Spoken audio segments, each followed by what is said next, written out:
They looked at the old man in the oversized suit and saw a victim. They saw a statistic. 2 arrogant officers thought they could pin a false assault charge on a retired black man just to cover up their own corruption. They mocked him. They laughed at him. They lied to the judge's face. But they made one fatal mistake. They didn't check his file deep enough. The man standing quietly in the defendant's box wasn't just a retiree. He was a ghost from the highest echelons of the military.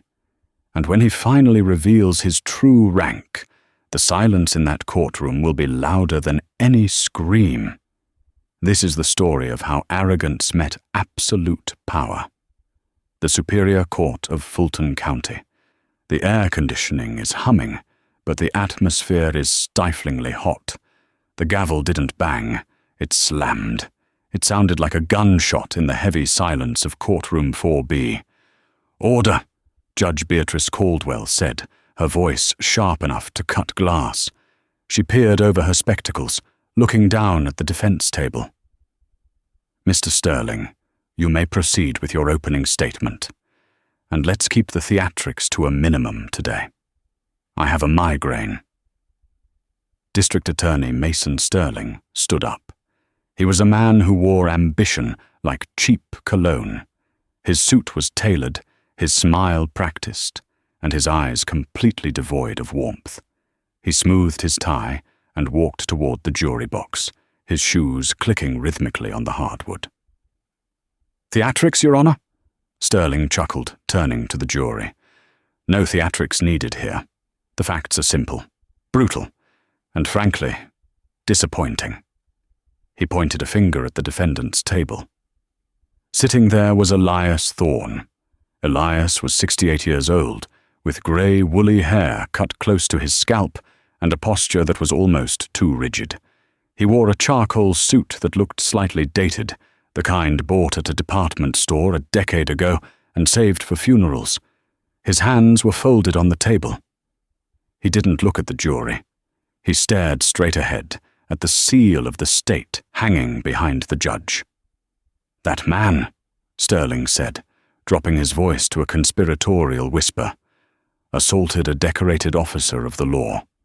On the night of October 14th, during a routine traffic stop on I-85, the defendant, Mr. Thorne, became belligerent. He was intoxicated. He was aggressive, and when Sergeant Miller attempted to de-escalate, Mr. Thorne struck him. We are here to prove that law and order must prevail over chaos, regardless of age." Sterling paused for effect, letting the words sink in. He walked back to his table, glancing at the 2 police officers sitting in the front row. Sergeant Derek Miller sat with his legs spread wide, chewing gum. He was big, muscle turned to bulk, with a buzz cut, and a face that naturally rested in a sneer. Next to him was Officer Kyle Vance, younger, skinnier, looking slightly pale. Miller nudged Vance and whispered something. Vance forced a laugh. They looked like high school bullies at a reunion. Elias Thorne didn't flinch. He didn't look at the officers. He just breathed, slow and steady. "Defense?" Judge Caldwell asked. Sabrina Jenkins stood up. She was young, barely 30, with messy hair tied back in a bun and a stack of files that looked ready to topple over. She was a public defender who handled 50 cases a week. The prosecution usually ate people like her for breakfast. "Your Honor, ladies and gentlemen of the jury," Sabrina said, her voice trembling slightly before finding its footing. "The prosecution wants you to see a violent man, but the evidence, or rather, the lack of it, will show something else. It will show a profile, a presumption, and a rush to judgment. Mr. Thorne is not who they say he is." Miller, sitting in the gallery, snorted loud enough for the back row to hear. Judge Caldwell's eyes snapped to him. "Sergeant Miller, do you have something to share with the class?" Miller smirked, leaning back. "No, Your Honor, just clearing my throat." "Clear it outside if you can't control it," Caldwell warned. She turned back to Sabrina. Proceed. Sabrina looked down at Elias. He looked up at her, and for the first time, she saw his eyes. They weren't fearful. They were tired. But not the tired of a man who wants to sleep. The tired of a man who has carried mountains and is annoyed by pebbles. Mr. Thorne, Sabrina whispered, leaning down. You okay? I am present, Miss Jenkins, Elias said. His voice was deep, a subsonic rumble that vibrated through the table. Let them speak. Sabrina finished her opening statement quickly. She knew the deck was stacked. The police report was airtight.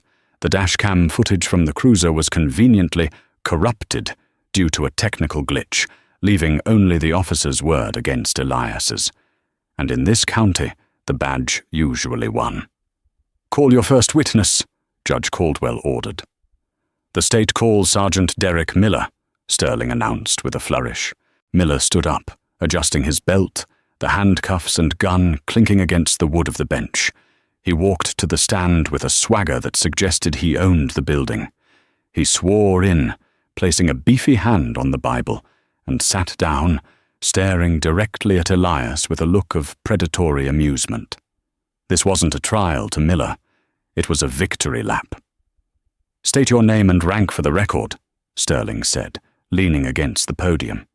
Sergeant Derek Miller, Shift Supervisor, Precinct 4. Sergeant, take us back to the night of October 14th. You initiated a traffic stop. Why? Miller cleared his throat, leaning into the microphone. I observed a black sedan, 2018 model, swerving between lanes on the northbound highway. The vehicle failed to signal a lane change twice. Given the time, approx 2300 hours, I suspected a DUI. And when you approached the vehicle, driver was unresponsive at first, Miller said, shaking his head as if recalling a great tragedy. I tapped on the glass. He rolled it down about 2 inches. I could smell the alcohol immediately. Cheap stuff. Bourbon, maybe. In the defendant's chair, Elias's left eyebrow twitched. Just a millimeter. He didn't drink. He hadn't touched a drop of alcohol since 1994. But he remained silent. Did you ask the driver to exit the vehicle? Sterling asked. I did. Standard procedure when impairment is suspected. The driver, Mr. Thorne there, refused. He started shouting about his rights. He was belligerent. He said, "You don't know who I am." Typical stuff we hear from guys trying to talk their way out of a ticket. And then? I opened the door to assist him out. That's when he lunged. Miller lied smoothly. It was a practiced lie, rehearsed a dozen times in front of a mirror. He struck me in the chest, shoved me back toward traffic. I had to deploy force to subdue him for his safety and mine. Sabrina Jenkins was scribbling furiously on her notepad. Lunged? At 68? With arthritis? Officer Vance assisted you? Yes. Vance secured his legs. The suspect was surprisingly strong for his age. Old man strength, I guess. Miller chuckled. A few jurors smiled tentatively. We got him cuffed, found a flask in the glove box. The flask that was entered into evidence as Exhibit B? That's the one. Sabrina stood up. Objection. The flask was found unsealed and empty. There is no proof it was consumed that night, and the breathalyzer at the station was never administered because the machine was broken. Sustained on the commentary, Ms. Jenkins, the judge said. Save the arguments for closing. Sterling smirked. Thank you, Sergeant. So to clarify, you have a swerving car, a hostile driver smelling of alcohol, a physical assault on an officer, and a refusal to cooperate? That is correct. No further questions. Miller looked satisfied. He sat back, crossing his arms. Ms. Jenkins? The judge gestured. Sabrina stood up. She felt the weight of the room. She knew Miller was lying. Elias knew Miller was lying. But proving it without the video was a nightmare. Sergeant Miller, Sabrina began, walking toward the stand. "You said my client was swerving, but the road conditions that night were heavy rain, correct?" "It was drizzling," Miller corrected. "The meteorological report says heavy thunderstorms," Sabrina countered, holding up a paper. "Visibility was low. Is it possible he was avoiding a puddle or debris?" "He was swerving," Miller insisted. "Drunk swerving." "And the smell of alcohol. You have a distinct memory of bourbon?" "It has a sweet smell." "Yeah. My client has medical records indicating he has severe acid reflux and hasn't consumed alcohol in 30 years. We have testimony from his doctor scheduled." Miller shrugged. "Maybe he fell off the wagon." "It happens." "And the dashcam, Sergeant?" Sabrina's voice hardened. "Can you explain to the jury why, in a fleet of modern police vehicles, both your dashcam and your bodycam malfunctioned at the exact same moment?" Miller sighed, an exaggerated expression of boredom. "Look, lady, technology fails. It was a firmware update glitch. Headquarters confirmed it. Bad timing, sure. But that's why we take oaths. So you can trust our word." "Trust," Sabrina repeated dryly. "You testified that Mr. Thorne said, 'You don't know who I am.' Is that correct?" "Yeah, arrogant." "Did you bother to find out who he was?" Miller laughed, a short bark of a laugh. "I ran his license, Elias James Thorne. No priors, no outstanding warrants. Just a retiree living in a one-bedroom apartment on 4th Street. He's nobody. Just a guy who had a bad night and took a swing at a cop." Elias leaned forward. The wood of the table creaked. "Nobody," Sabrina repeated. She looked at Elias. He gave her a small nod. It was the signal they had agreed upon. "No further questions for this witness," Sabrina said. As Miller stepped down, he walked past the defense table. He slowed down just enough to whisper, so only Elias could hear. "Enjoy prison, Grandpa. Don't drop the soap." Elias didn't react to the insult, but his hand moved to his tie, straightening it. Under the table, his demeanor shifted. The air around him seemed to grow colder, denser. "The prosecution rests," Sterling announced. Judge Caldwell looked at the clock. "Defense, are you ready to proceed?" "Yes, Your Honor," Sabrina said. She took a deep breath. This was the Hail Mary. "The defense calls Elias Thorne to the stand." A ripple of surprise went through the room.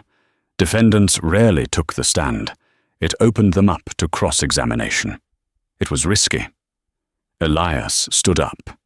He moved differently now. When he walked to the stand, the shuffle was gone. His back was ramrod straight. His chin was up. He moved with a fluidity that shouldn't belong to a 68-year-old man. He took the oath. He sat down. "Mr. Thorne," Sabrina asked, "can you tell the court what actually happened that night?" Elias adjusted the microphone. He looked at Miller, then at Vance, then at the judge. "I was returning from a function," Elias said. His voice filled the room without him shouting. It was a command voice. "I was driving at the speed limit. I signaled my lane change. I was pulled over. Sergeant Miller approached my window with his weapon already unholstered." "Unholstered?" Sabrina asked.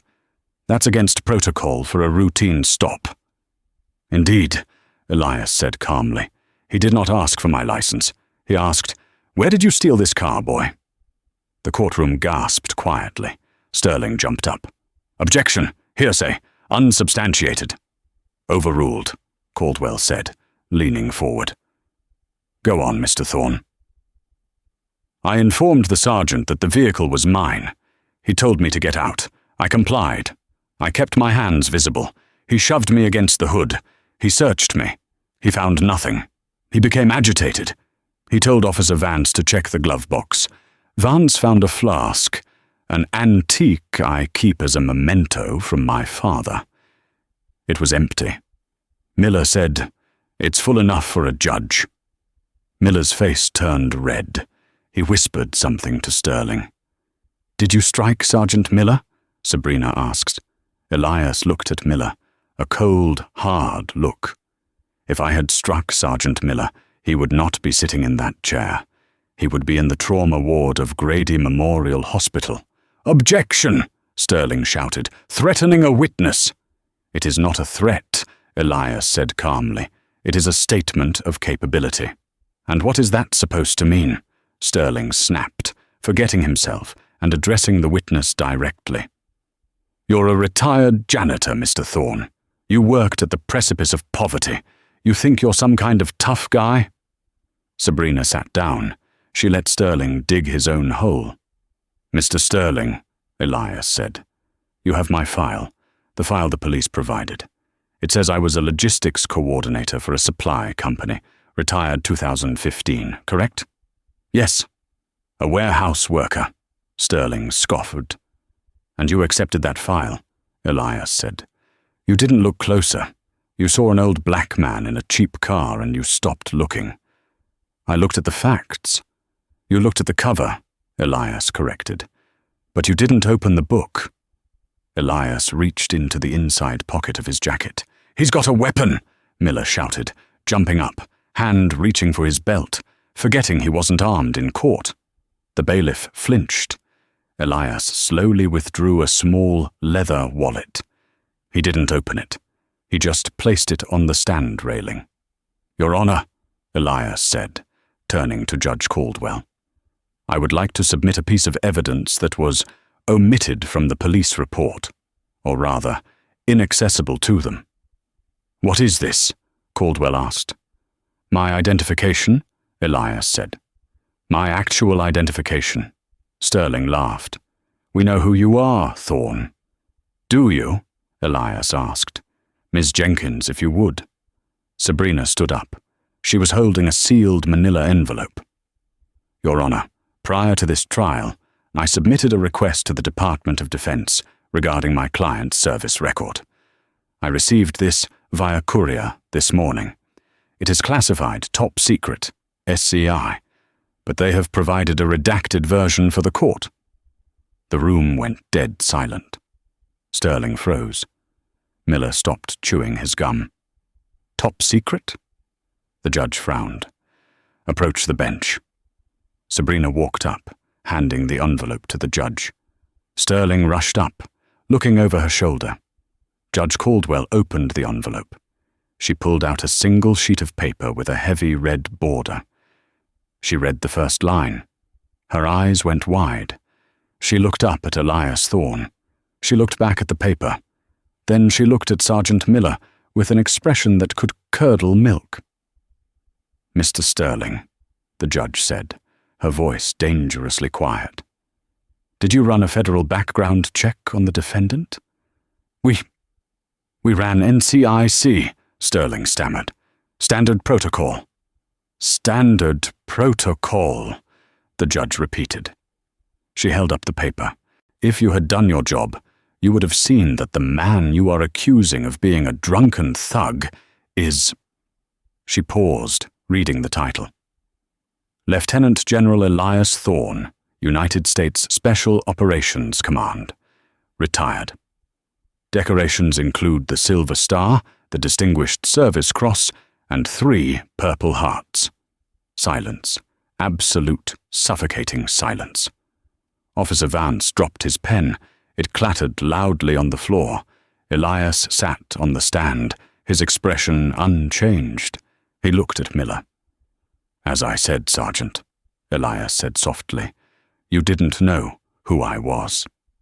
The silence in courtroom 4B wasn't just the absence of noise. It was the presence of fear. It was the kind of heavy, pressurized silence that happens right before a dam breaks. District Attorney Mason Sterling stared at the piece of paper in the judge's hand as if it were a venomous snake. His mouth opened and closed, but his polished legal vocabulary had completely abandoned him. He looked back at his table. Sergeant Miller was no longer leaning back. He was sitting on the edge of the bench, his face drained of blood, his eyes darting between Elias and the judge.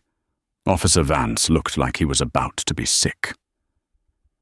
"Lieutenant General," Sterling whispered, the words tasting like ash in his mouth. Judge Caldwell slowly lowered the paper. She took off her glasses and rubbed the bridge of her nose, a gesture of profound exasperation with the prosecution. "Mr. Sterling," the judge said, her voice terrifyingly calm, "you accused a man who commanded the 75th Ranger Regiment of stolen valor. By implication, you accused a man who served on the Joint Chiefs of Staff of being a drunk nobody. Do you wish to amend your cross-examination strategy, or would you like to continue digging your own grave?" Sterling straightened his jacket.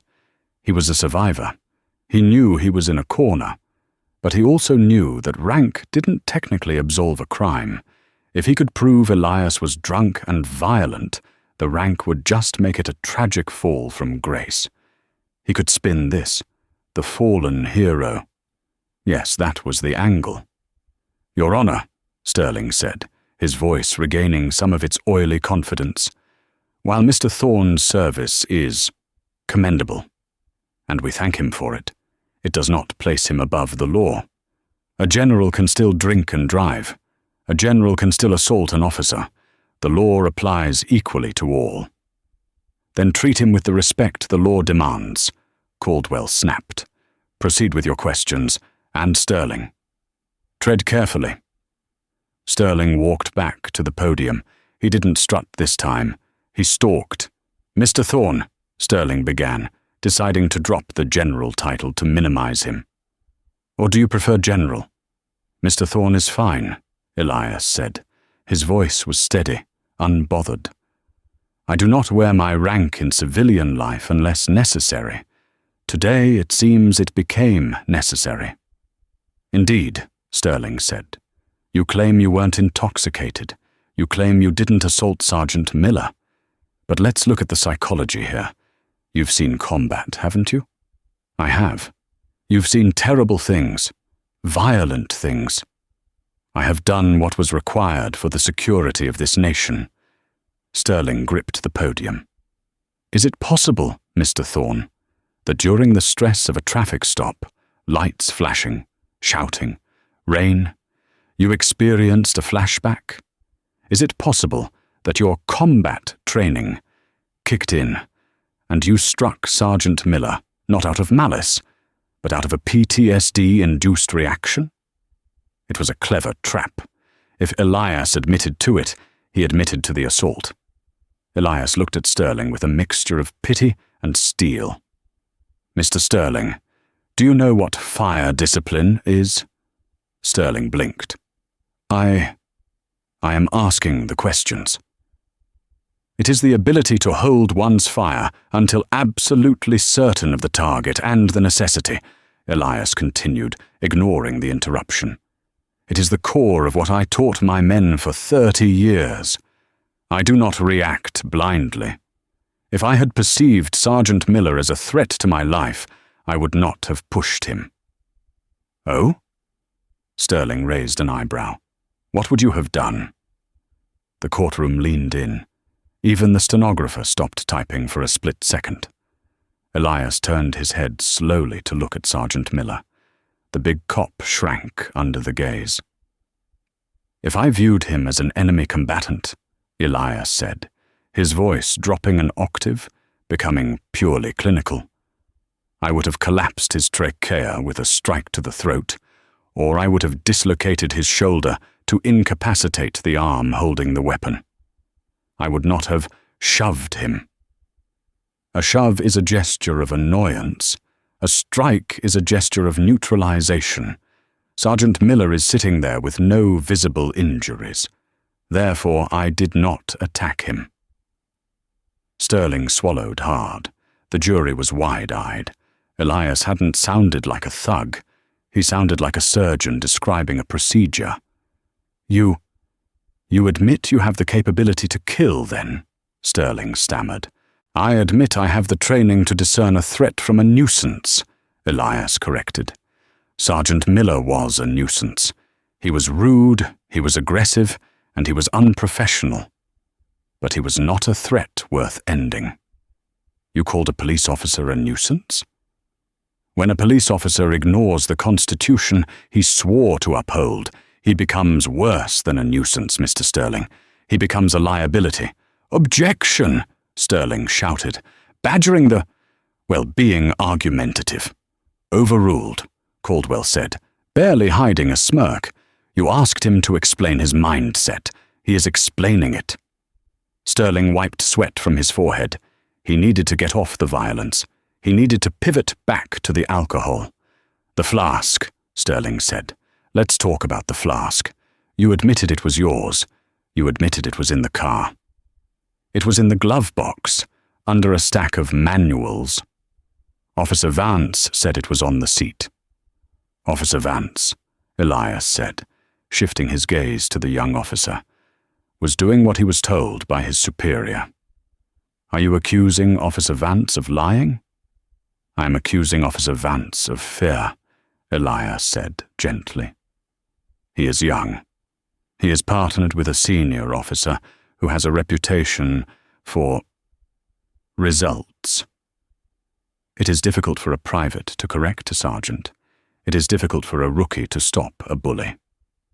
This is speculation. Is it? Elias reached into his pocket again. This time, he pulled out a small, black notebook. I made notes. Immediately after I was bailed out, I wrote down the sequence of events, including the conversation the officers had while I was in the back of the cruiser. You took notes? I am a logistician, Mr. Sterling. Documentation is my religion. Would you like to hear what Sergeant Miller said to Officer Vance at 23 or 45 hours while they thought I was asleep? Sterling panicked. Objection? Hearsay. These are self-serving notes. They are a contemporaneous record, Sabrina Jenkins interjected, standing up. Admissible under the rules of evidence regarding present sense, impression, and recollection. Read it, Judge Caldwell ordered. Elias opened the notebook. He put on a pair of reading glasses, transforming from the warrior back to the grandfather. Entry 4. Timestamp 23:45. Vehicle stationary. Sergeant M. Speaking to Officer V. Quote, Don't worry about the camera, kid. I'll yank the fuse before we call it in. Just say he swung at me.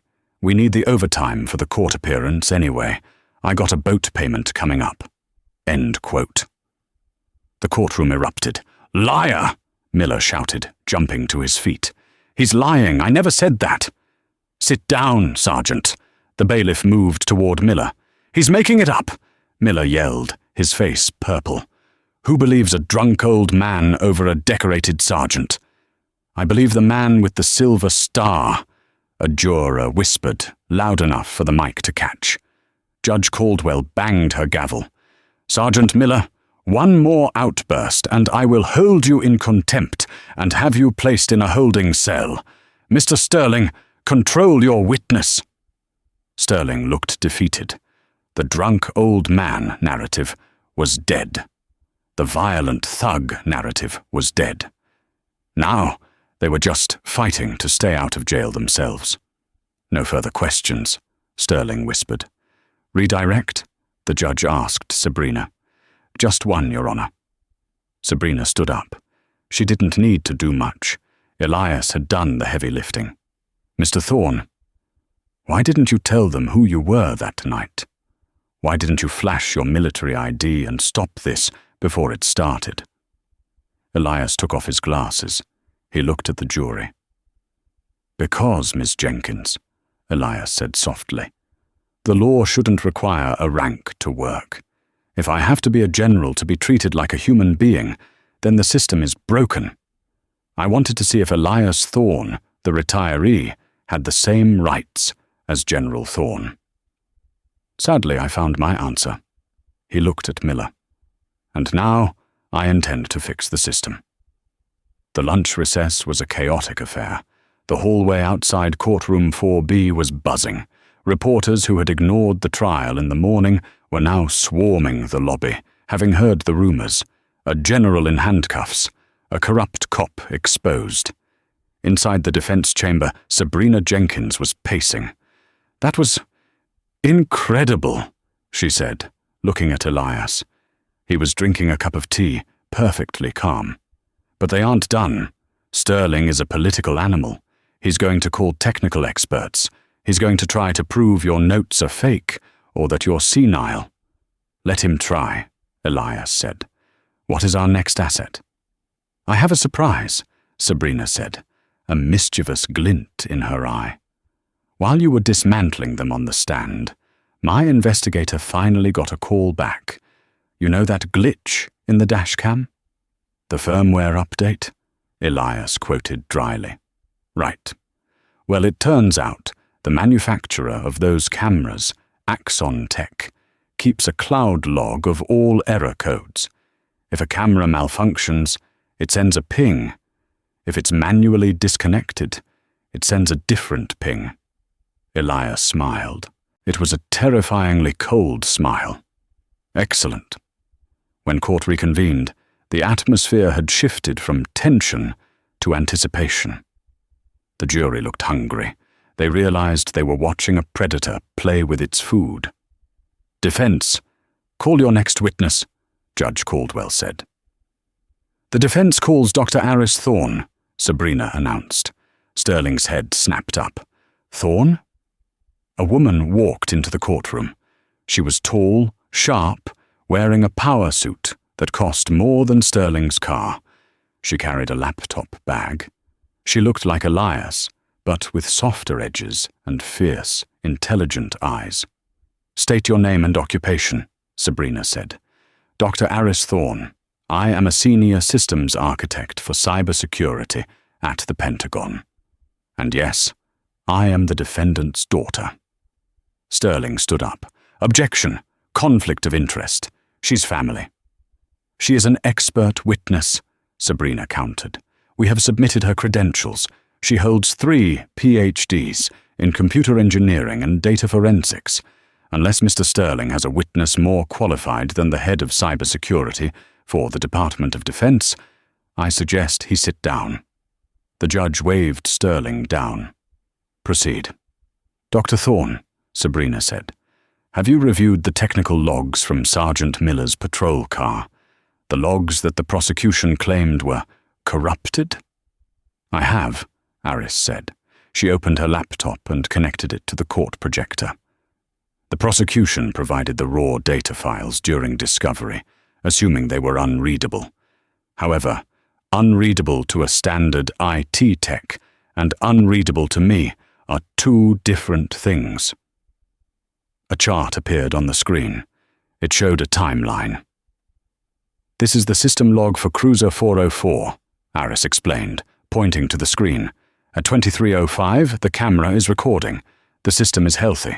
At 23:09, the siren is activated. At 23:12, the car stops." "This matches the time of the arrest," Sabrina noted. "Correct. Now, look here."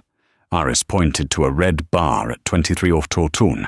"The prosecution claims a firmware glitch occurred here. However, a firmware crash generates an error code E404. There is no error code." "So what happened?" "There is a power loss event, specifically code M disconnect. This means the power source was physically severed while the unit was operating." "Physically severed?" Sabrina asked. "Like pulling a plug." "Or pulling a fuse," Aris said. "And here is the interesting part, the audio buffer." "Explain." "These cameras have a 30-second buffer. Even after power is cut, the internal battery saves the last 30 seconds of audio and video to the local drive to prevent evidence tampering during a crash. It's a fail-safe the officers obviously didn't know about." Miller's face was now a mask of pure horror. He whispered frantically to Sterling, who pushed him away. "Did you recover that buffer footage?" Sabrina asked. "I did," Aris said. "Would you like to play it?" "Please." The courtroom screens flickered. The video was grainy, dark, illuminated only by the flashing blue lights reflecting off the wet pavement. The angle was from the dash. You could see the hood of the police car. You could see Elias standing by his car, hands raised, perfectly still. Then you heard the audio. Voice 1, Miller. Look at this guy. Think he's fancy with that suit. Voice 2, Vance. Sarge, he's not doing anything. Just write the ticket. Voice 1, Miller. Nah, I'm bored. Watch this. On the screen, Miller walked into the frame. He got right in Elias's face.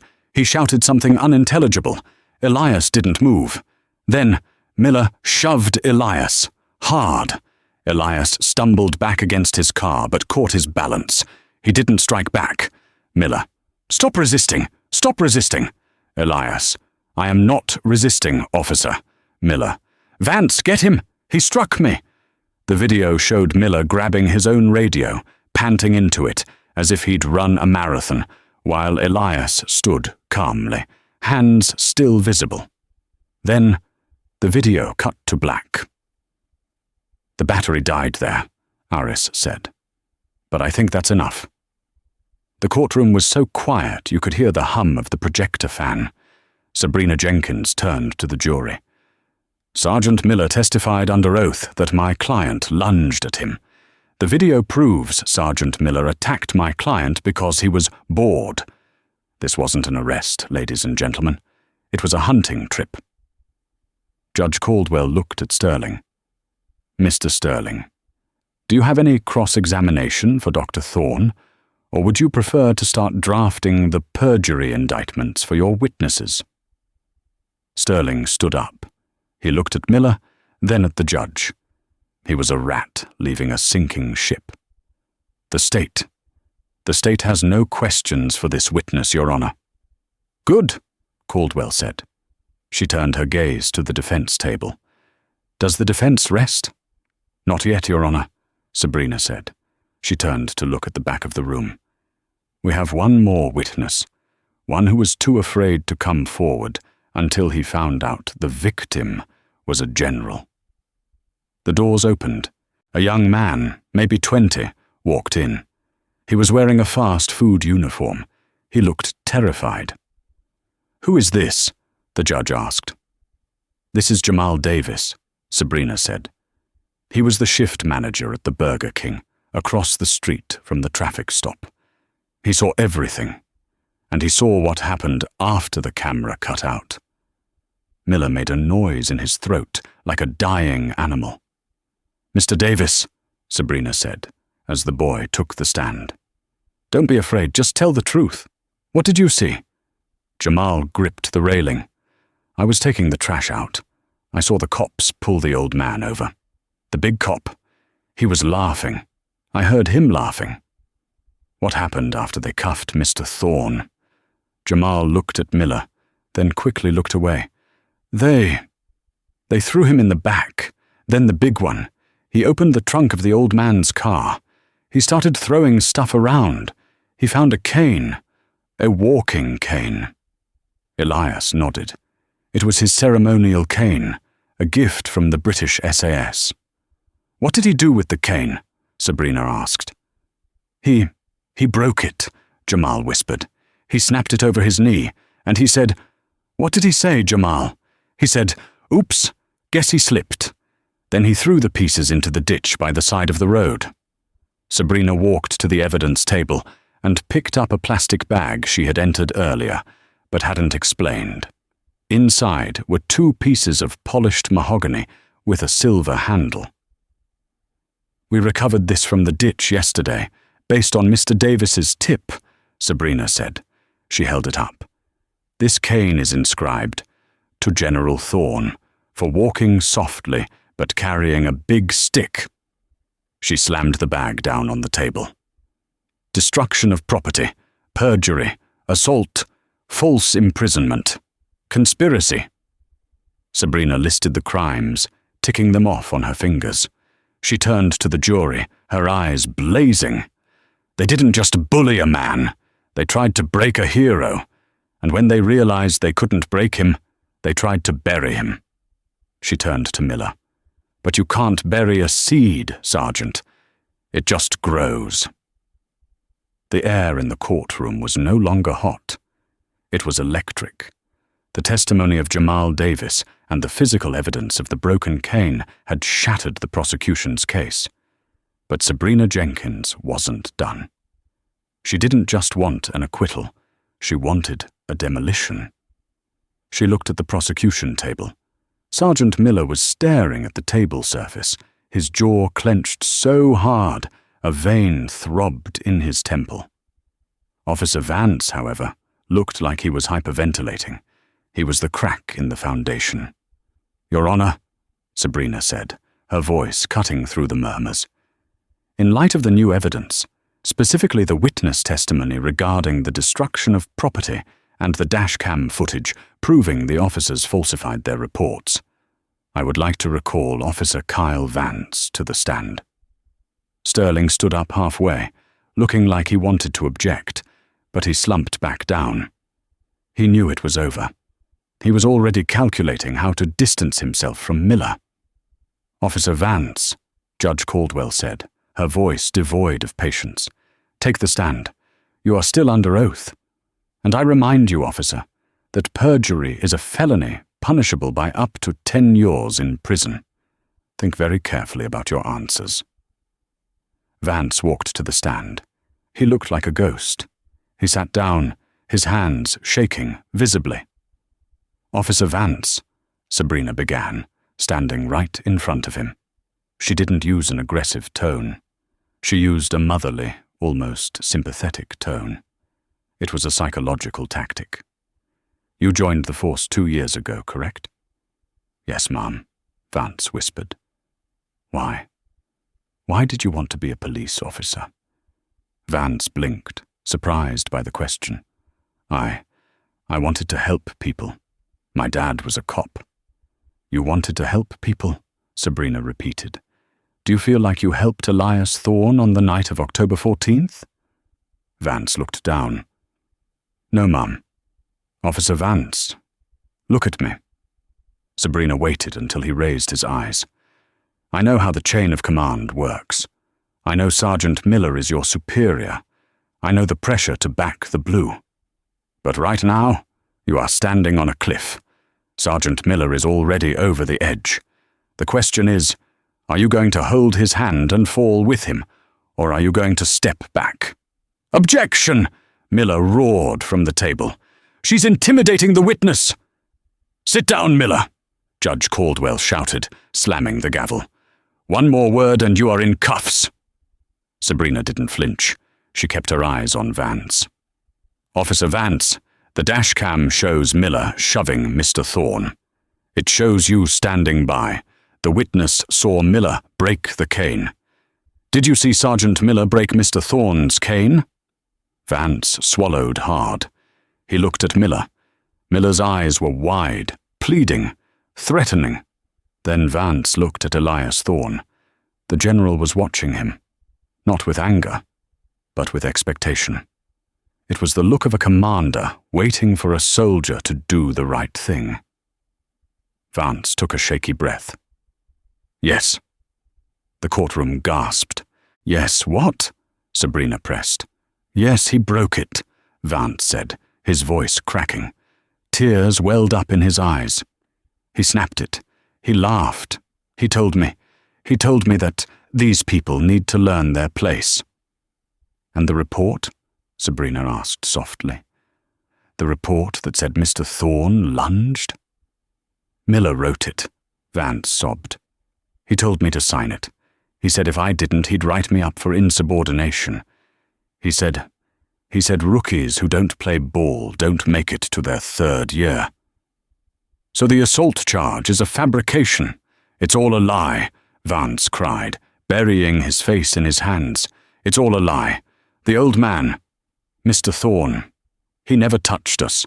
He was perfect. He was polite. We were the ones who were out of control." "Thank you, Officer Vance," Sabrina said. She turned to the jury. "The defense rests." Vance didn't leave the stand.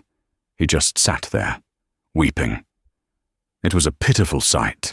the dismantling of a man who had sold his soul for acceptance and was now paying the price. Sergeant Miller wasn't looking at Vance anymore. He was staring at the wall, his face a mask of stone. He knew the game was up, but he had no idea how hard the karma was about to hit.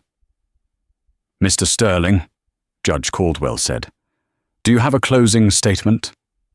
Sterling stood up. He looked at the jury, then at the judge. He buttoned his jacket. "Your Honor, the state moves to dismiss all charges against Elias Thorne." "Dismiss?" Judge Caldwell raised an eyebrow. "Mr. Sterling, we are past dismissal. We are at the verdict." "The state concedes," Sterling said, his voice hollow. "We have no case." "You certainly don't," Caldwell said. She turned to the jury. "Ladies and gentlemen, I am going to do something I rarely do. I am directing a verdict of not guilty. You are dismissed with the court's thanks, but no one leaves this room yet." She banged the gavel. "Mr. Thorne, please stand." Elias stood up. "General Thorne," Judge Caldwell said, using his rank for the first time, "this court offers its deepest apologies. What happened to you was a disgrace to this county and to the badge. You are free to go." "Thank you, Your Honor," Elias said. "However," Caldwell continued, her eyes shifting to the prosecution table, "there is still business to attend to.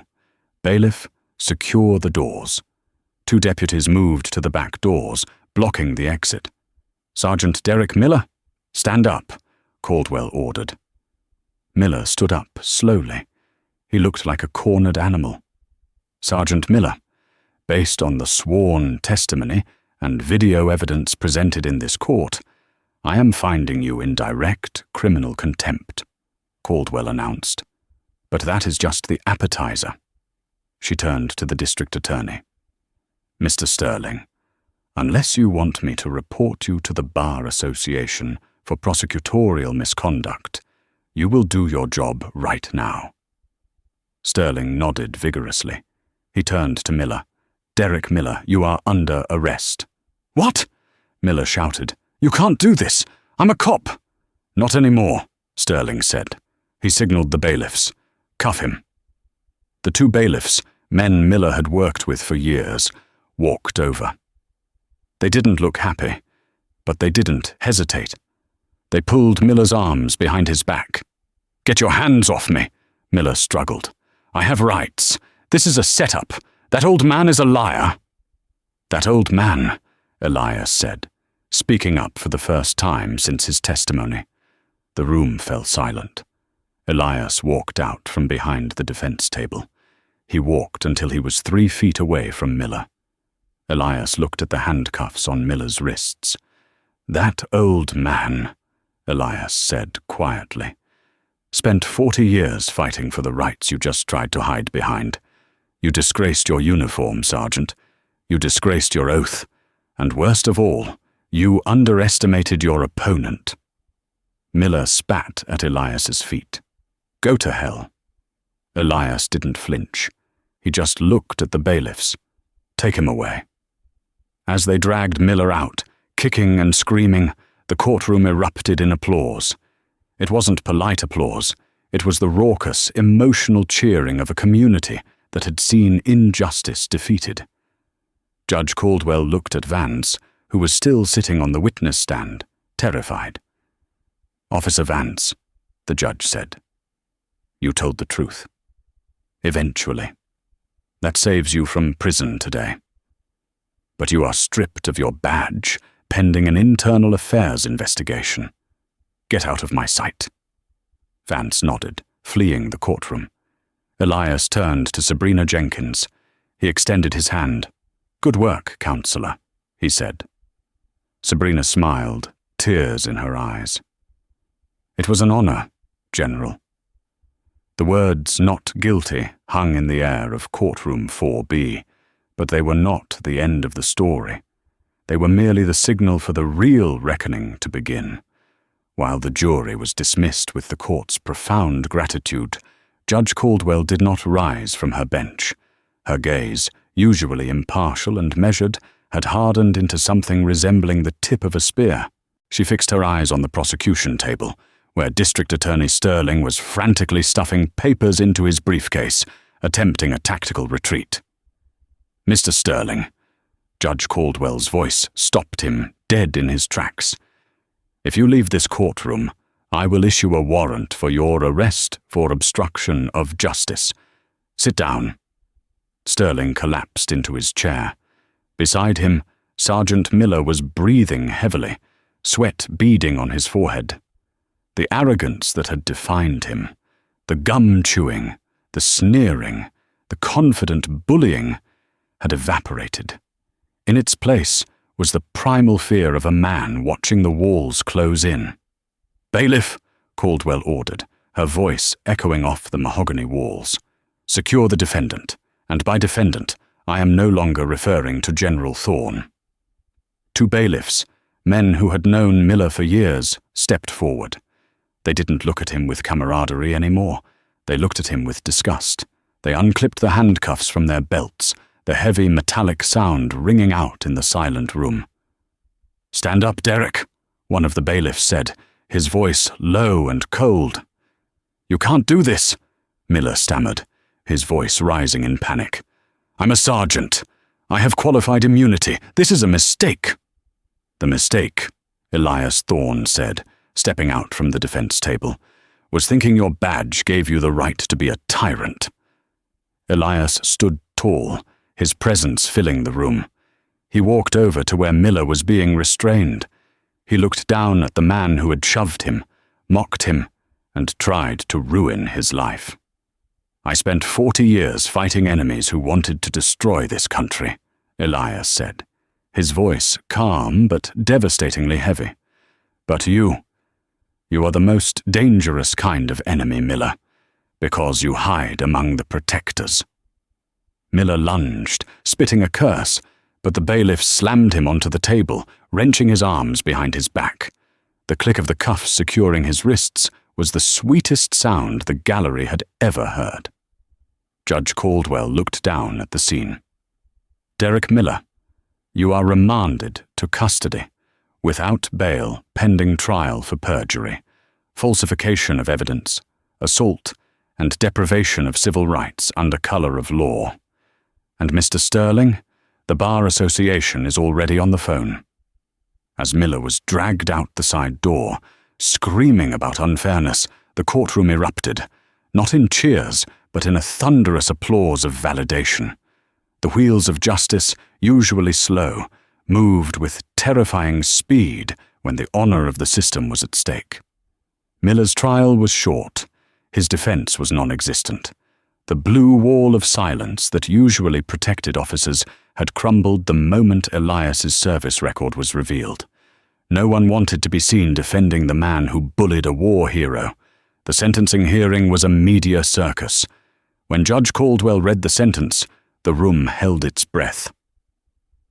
"For your crimes against General Thorne and for the damage you have done to the public trust," Caldwell declared, "I sentence you to 15 years in a maximum security state penitentiary.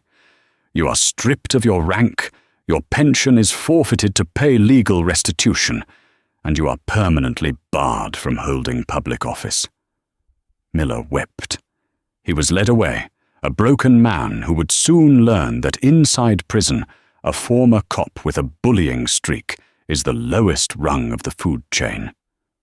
The karma was absolute. He would spend the next decade looking over his shoulder, just as he had made his victims do. 6 months later, the snow had melted, and spring was breaking over the city. Elias stood outside the precinct where he had once been booked as a John Doe. Today, the entrance was draped in bunting. A crowd of hundreds had gathered. Reporters, city officials, and citizens stood shoulder to shoulder. Elias was no longer wearing the grey suit. He was dressed in his full dress blues. The uniform was immaculate.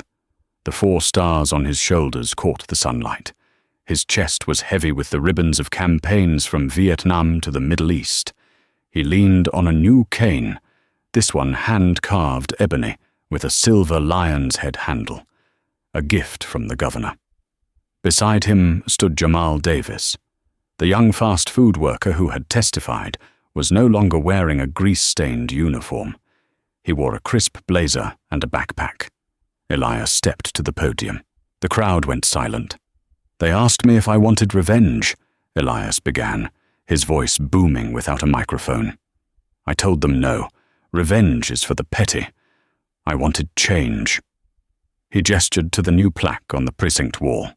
It read, "The Thorn Protocol.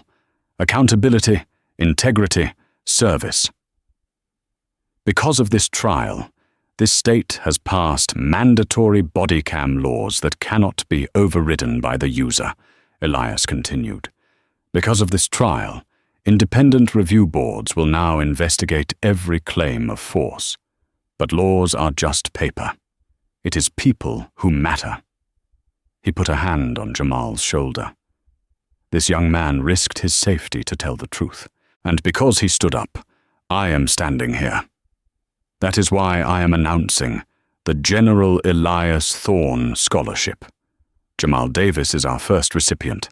He starts his degree in criminal justice next fall. Full tuition. Jamal wiped a tear from his eye as the crowd roared. Elias looked out at the sea of faces. He saw the new officers looking at him with awe and respect. He saw the community, no longer looking at the station with fear, but with a cautious hope. "A uniform does not make a hero," Elias said, his voice cracking with emotion for the first time. "A rank does not make a man. It is what you do when the camera is off. It is how you treat the person who has no power to fight back. That is the measure of a soldier. That is the measure of a police officer. And that is the measure of a human being." He snapped a salute, sharp, perfect, timeless. The police force, led by the new chief, saluted back, not out of obligation, but out of reverence. The lion had not just survived the cage, he had torn it down and built a better house in its place. Elias Thorne proved that true power isn't about shouting the loudest or carrying a badge. It's about quiet dignity, unshakable truth, and the courage to stand your ground when the world tries to push you down. Sergeant Miller thought he was crushing a nobody, but he ended up breaking himself against a rock of integrity. If this story moved you, if you believe that justice should always prevail, no matter the odds, please hit that like button. It helps us share these stories with more people. And don't forget to subscribe and ring the bell so you never miss a moment of justice served. What would you do if you were in the general's shoes? Let us know in the comments below. Until next time, stay safe and stand tall.